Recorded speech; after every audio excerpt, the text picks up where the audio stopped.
The physics and economics are solid.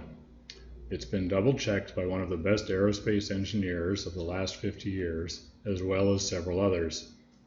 This concept can make renewable energy cheaper than fossil fuels. Companies will voluntarily make the switch because they can make a lot of money. We've been waiting for new technologies to rescue us from the harm done by old technologies. This will be one of those technologies. Only the Earth's oceans have enough energy to provide 100% of our energy needs renewably. We've known this for 50 years. We've researched it for 50 years. And some countries are beginning to make progress. Costs are still 50% higher than conventional methods, and it's supported by the government, but it's beginning. Why haven't we already switched? For the most dull and boring of reasons. You can't build these big, ugly transmission lines on the ocean. Oh, you can build them. It just costs a fortune and damages the seafloor. And energy is all about cost.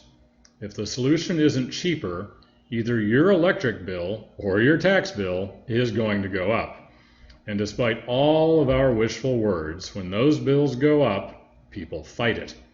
This is what the anti-renewables folks saw 50 years ago, and it's still true now. The real renewable solutions have to be cheaper. ElectroFish is a research project into collecting energy from the ocean more cheaply than current methods. Put simply, ElectroFish is fishing for electricity. It's a research project for developing new concepts in ecologically acceptable ocean energy generation. It's designed to be used by private operators in fishing communities, making use of existing labor, skills, and equipment.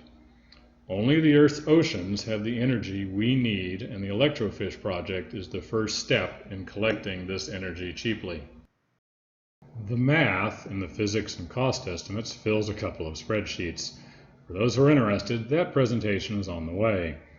The short story is that a single 6-foot square ElectroFish system can generate about 3 kilowatts. A fisher person operating 20 of them will generate 60 kilowatts.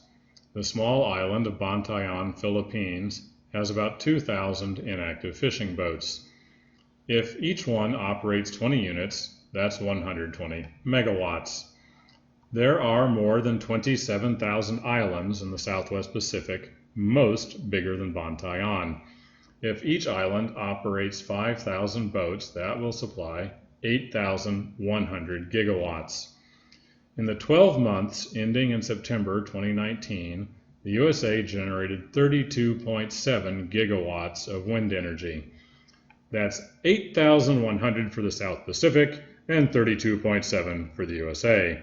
That's about 247 times the energy of all the USA's current wind farms, for about $500 per generator or less.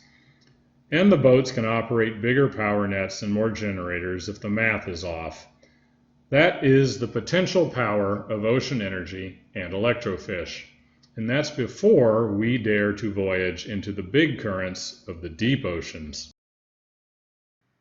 Think of ElectroFish as an underwater windmill that looks like a cross between a jellyfish and a fishing net.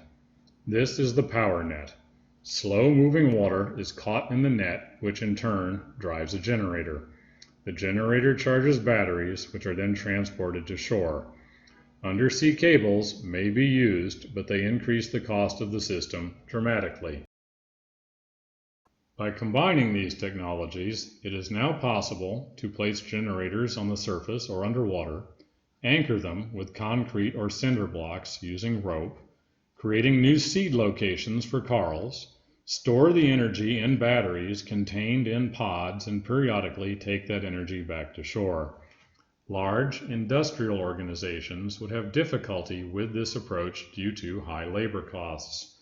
However, local fishing communities already have the boats, operators, and landing facilities needed.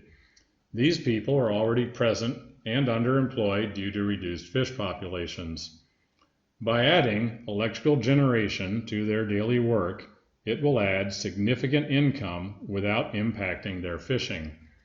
When the sodium glass batteries become available, their low cost and rapid charge-discharge rates will allow hub-and-spoke collection systems which can operate kilometers from shore.